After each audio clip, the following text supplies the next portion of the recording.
Hi, I am Bob DiMarzo here with CPTV, my special guest, Comcast Business VP and Channel Leader, Matt Fassnacht. I hope I pronounced your name right. You did. Matt. I did it, I nailed Bob, it. you nailed it. It's a pleasure to have you here. Thanks for Bob. coming. No, appreciate it. Great, glad to be here. So Matt, let's start with an easy one. When did you get involved in channels from Comcast or for that matter, even before Comcast? Yeah, it's funny. My baptism in the industry actually started way back when with Sprint Wireline. And I don't talk about it a lot because it dates me, but they had the very first channel program. And in fact, I'm running into a lot of familiar faces here at the event who actually I started in the channel with way back when. But we were the very first channel program. So it's been in my blood. A lot of what was apparent then is apparent today with regard to the channel. But and I've had off and on affiliations with the channel in my roles at XO. And Craig, my predecessor, and I worked very closely about integrating the channel. For you viewers that may know of all Craig. Dear friend, but integrating the channel into what I was doing prior to this, which was enterprise sales for Comcast. So you got kind of channel in your blood. What, if you had to frame your favorite thing about the channel today, what is it? You know, what was true then is true today. There was a sense in the channel, a very entrepreneurial spirit, kind of an art of the possible mentality with channel partners way back then. It's definitely there today. And you know, look, when this opportunity presented itself for me, I jumped at it. And it was really because of that reason. The channel to me is the kind of the canary in the coal mine, so to speak, as far as where the industry's going, where technology's going, where infrastructure's going. So when this opportunity came for me, I was just like, look, this is a no-brainer. And I think it's a tremendous opportunity for Comcast, really to take the channel to what I see as really kind of the next chapter. A lot of the folks that I came up with are actually exiting, retiring. That's true. So that's true. There's a whole new generation of channel leader and channel partner coming in. It's got to keep you on your toes. It's got to keep you relevant in terms of engagement programs. So I think there's an opportunity really to look at it differently, to build on what's been established. Right. But I think as technology's changing, I think the channel's changing, and I don't think there could be a more exciting time. So we're sitting here in March, the Channel Partners event. What would you say over the course of the last year was your biggest accomplishment at Comcast Business? I think first and foremost was going out and listening. Okay. It was talking to folks like yourself and your team. Right. I was meeting with the TSDs, meeting with our top channel partners, and really trying to understand what their vision was, where they saw themselves going, not only today but on into the future, and just making sure that what we were doing was aligned with them. So that was really kind of the first learning, and it was really, I need to listen. I think the second learning for me was the way we were structured was not going to be able to take us into kind of the next chapter in the channels I've talked about. Right, so, or the next level of growth for that matter. Yeah, so we made some strategic bets on how we're going to allocate our resources, where we want to deliver a great experience to every channel partner that's out there. Every channel partner is not the same. So we've got to deliver a different experience to those that are playing in the security space versus those that just do your traditional connectivity. So that was probably the second accomplishment, was getting with the team and really based on those discussions that we were having with the TSDs and the top partners, making sure that we were structuring ourselves from a resource perspective to really go to not only where the channel is going tomorrow, but 3-5 years down the road. So we made those changes.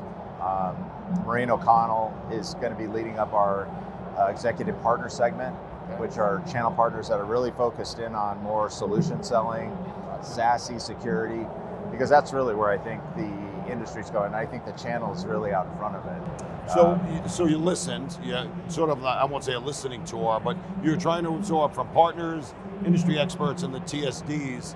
What did you have to prioritize to say, hey, let's do this, otherwise we could miss out on a big opportunity? Yeah, I think it was really, the priority was there is a subset of channel partners out there that are playing in what I call the enterprise space. Yep. And that, now people, that's a big term, Sure. but it's really the high end of SMB to the low end of the Fortune 1000. Okay. I believe So wholeheartedly. from mid-market to say Mid-market all the way up large to enterprise. Gotcha. And make no mistake about it, from my previous background in enterprise, there's a huge opportunity to play in that space. Yep. As you know, it's a longer sales cycle. Sure. There's more complexity involved. And I think there's an opportunity for the channel to play in that space that we are today. Right. But I think the biggest opportunity is right in that white space that I described. And what I'm seeing from my experience in the enterprise space, those solutions, the virtualization of infrastructure is scaling down very quickly into that mid-market space. So for me, the biggest learning was how do we allocate our resources from marketing, engineering, solution architecture. How do we make sure that we're positioned to play actively in that space with those partners that can really move the needle? So the Comcast Business channel, we'll call it their channel ecosystem, partner ecosystem. Can you talk about the diversity of the types of partners you have in there? You said you need some to focus on certain industries, certain markets, and do you have enough in that regard to get that coverage that you want and need? I think there's an evolution happening in the channel. I think there's a lot of new channel partners that are coming into this space. Sure are. There are some channel partners that are very comfortable doing kind of what they've been doing for a number of years. Yeah, sort of lifestyle. But I think exactly. Yeah. But I think there are some that really don't know what's the traditional norms are in the past. Yep. And are really looking from a forward-looking lens and saying, hey, I don't even really necessarily need to lead with connectivity. I'm going to lead with overlay. I'm going to lead with security. Right. And just view it very differently. So I think we're really at the crossroads right now, or an inflection point in the channel where you do have some folks that are, kind of in the traditional model, wildly successful, continue to be. We got to deliver a great experience, but I think there are folks that are coming into the channel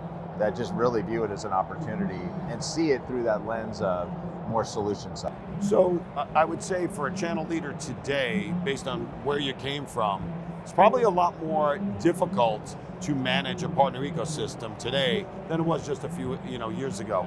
Larger investment, some longer sales cycles, as you're saying, a variety of partners. You want to talk about that complexity and being able to meet the needs of all those different partners? Yeah, I think it's not that easy. Yeah, and it isn't. That's why, and I would tell you, I mean, the folks that can really kind of play in that solution space, it's not a huge subset.